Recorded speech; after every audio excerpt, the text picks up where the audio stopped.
Hola, ¿qué tal? Bienvenidos sean todos ustedes a un nuevo video aquí en el canal de Cactus Marino. Aquí se ven temas relacionados con la biología, así como de sus ramas y de sus ciencias auxiliares. El tema que les impartiré hoy es acerca de la clonación. Mi nombre es Edwin Yair y sin nada más que decir, comencemos.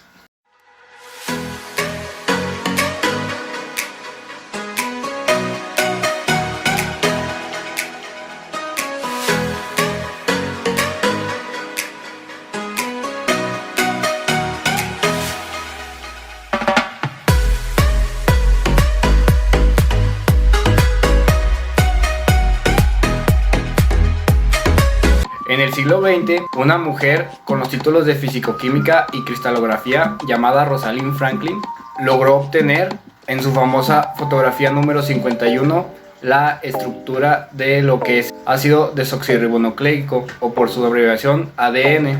Desgraciadamente, ella no publicó sus hallazgos, por lo que estos le fueron robados, y posteriormente, el 25 de abril de 1953, el biólogo norteamericano James Watson y el físico Francis Crick publicaron en la revista Nature un artículo donde, con las pruebas que había conseguido Rosalind Franklin y los que ellos habían hecho, publicaron la estructura química del ADN. Por lo que posteriormente estos dos últimos personajes fueron los que recibieron el premio Nobel. Y cabe recalcar que Rosalind Franklin no obtuvo el mérito que le pertenecía, porque pues bueno, si no hubiera ella hecho este hallazgo, James Watson no hubieran realizado el estudio que los llevó a ganar dicho premio. Posteriormente, 50 años después, la misma revista Nature publicó en el 2003 la secuencia completa del genoma humano. Esto causó una revolución en las áreas de biomédica y biotecnología, que son encargadas del área de la clonación. Y pues con las nuevas tecnologías esto abrió un mundo de posibilidades para que se desarrollaran nuevos procesos.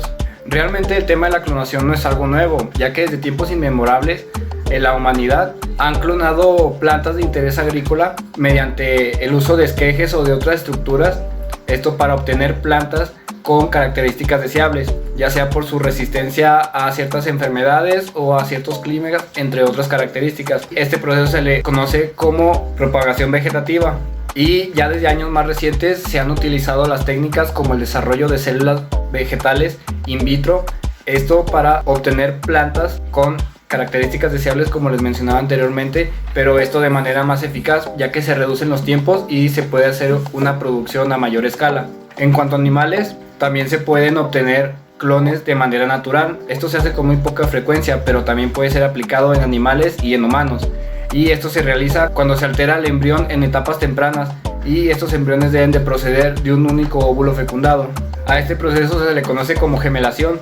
Un ejemplo de donde se podría usar en el ámbito ganadero, donde se clonan animales que igual cuentan con características deseables, ya sea por su producción de carne o por su estética, como en el caso de los caballos. La clonación en la naturaleza.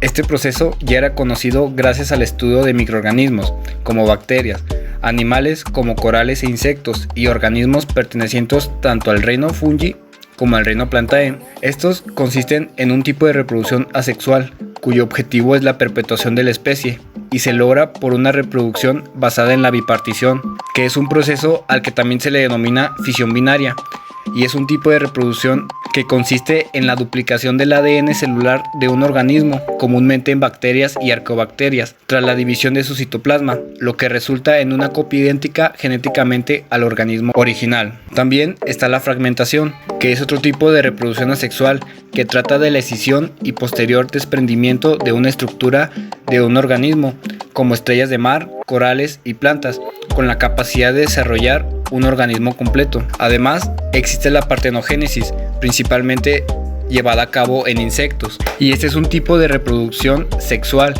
que consiste en el desarrollo de células sexuales femeninas sin una previa fecundación por parte de un gameto masculino. Es decir, que puede salir un individuo completamente desarrollado a partir de solo una célula sexual femenina, sin que un macho haya tenido su participación en la reproducción.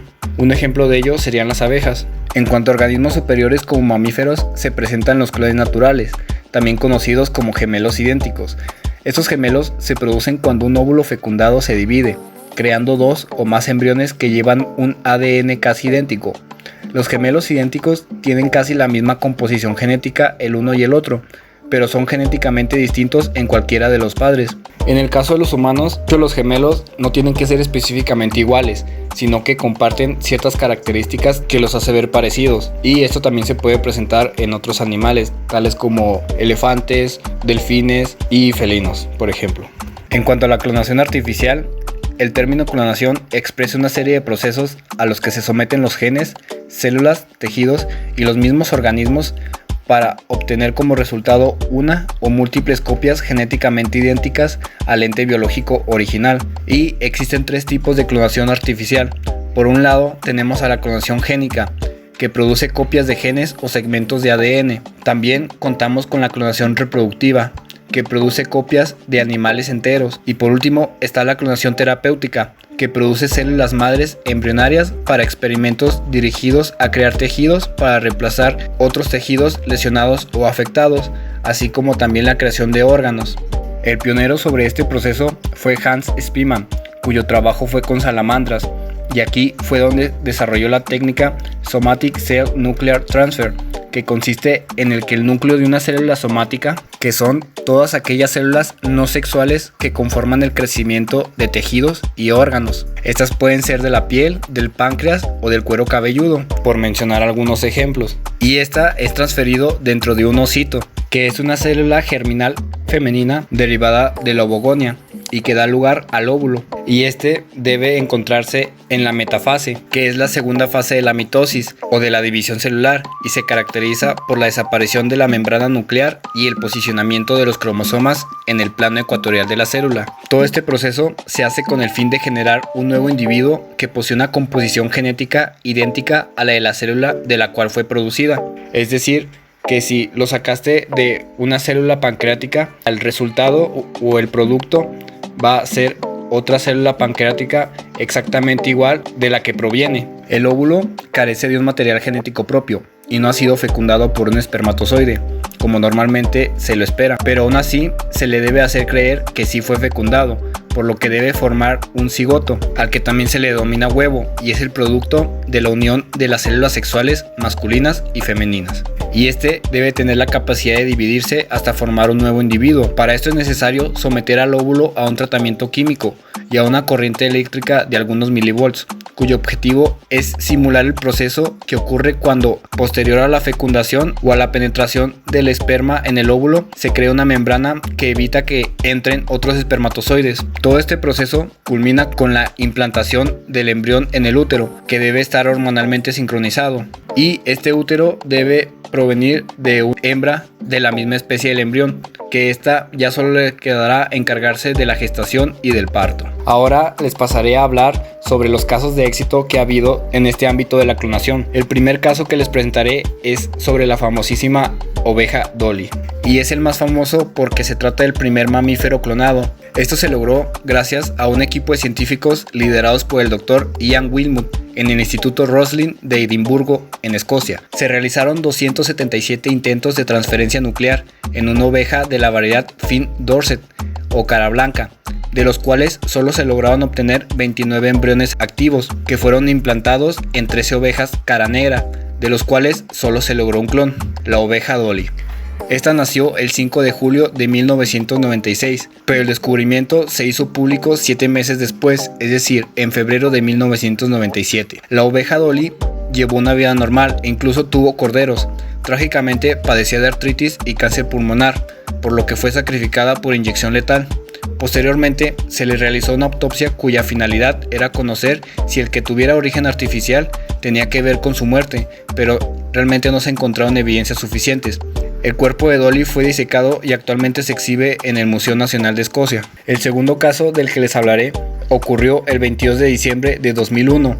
En la Universidad EIM de Texas nace por cesárea una gatita llamada CC, abreviatura de Carbon Copy, ya que este fue el método empleado para su clonación.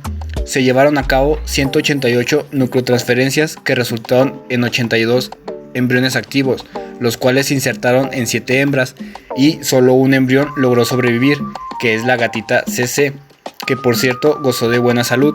Lo curioso de esta gatita es que no compartía la misma secuencia de coloración que su madre, y esto, según los investigadores, se debió a factores genéticos. Hasta aquí la primera parte del tema de la clonación. Recuerda que si te gusta este tipo de contenido, no dudes en suscribirte y darle like. Hasta la segunda parte.